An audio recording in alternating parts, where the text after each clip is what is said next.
We all know the feeling. You play back a video on your phone, hear your own voice, and instantly cringe. The reason for this reaction is a biological mechanism called bone conduction.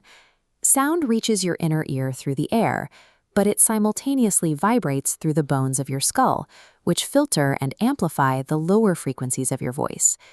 This internal acoustic filtering means you spend your entire life hearing a richer, deeper version of your voice than the one actually leaving your mouth.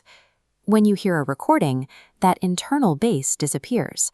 Your brain expects one sound, receives another, and immediately rejects the mismatch. That psychological discomfort is cognitive dissonance happening in real time. This physical mismatch shows that our internal point of reference is out of sync with objective reality.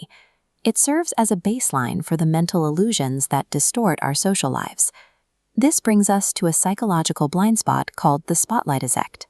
It's our tendency to overestimate how much attention other people pay to our appearance or our minor mistakes. In the late 1990s, psychologists at Cornell University tested this by forcing students to wear embarrassing t-shirts featuring the face of pop singer Barry Manilow and then sending them into a crowded room of their peers. Look at this bar chart. The humiliated students estimated that at least half the room noticed their shirt. The actual data showed that less than a quarter of the room even registered it. This happens because of anchoring bias, a concept pioneered by behavioral economist Daniel Kahneman.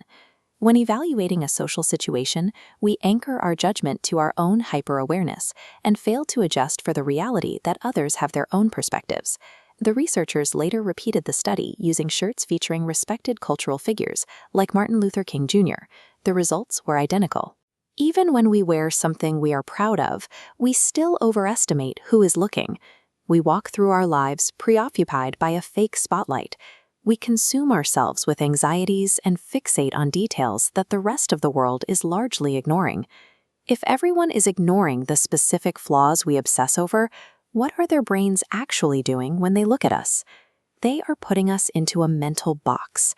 According to the stereotype content model, the human brain rapidly evaluates strangers along two primary evolutionary dimensions. This graph maps out those dimensions. The horizontal axis is warmth, assessing whether a new person is a friend or foe. The vertical axis is competence. After deciding if someone is friendly, we assess how capable they are of carrying out their intentions. To prove how automatic this is, scientists used a technique called reverse correlation image classification. They asked participants to build faces using random visual noise, revealing that we physically map these exact dimensions onto people based entirely on their profession. When participants built the face of a nursery teacher, the visual traits mapped cleanly onto the bottom right quadrant, highly warm but lacking competence. Corporate managers landed in the opposite space, highly capable and competent, but cold and untrustworthy. During a standard conversation, both people are managing significant internal distortions. You are reacting to a spotlight that doesn't exist, while the other person is unconsciously applying a visual stereotype to judge your character. If our internal perception is skewed and our external perception relies on unconscious shortcuts, how do human beings effectively communicate in a high-stakes workplace? We have to manually bypass the system. We do this by using structured feedback models, which act as a behavioral override for our flawed inputs. Take the SBI framework. That stands for Situation, Behavior, and Impact. It demands that communicators strip away their assumptions and stick strictly to observable events. This flowchart shows how it works. It rejects a vague judgment like "you're incompetent" and forces a data-driven evaluation. You have to name the specific meeting, the specific action taken, and the measurable result.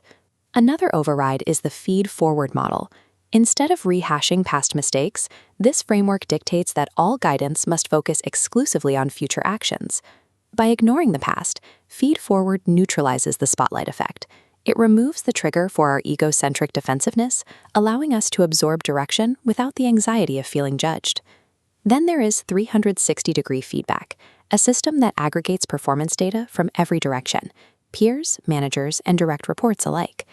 Gathering data from multiple angles systematically dismantles our anchoring bias. It pulls us out of our own heads and replaces our limited worldview with a mathematically holistic picture of reality. You will probably always dislike the sound of your own recorded voice. Your brain will continue to manufacture imaginary spotlights.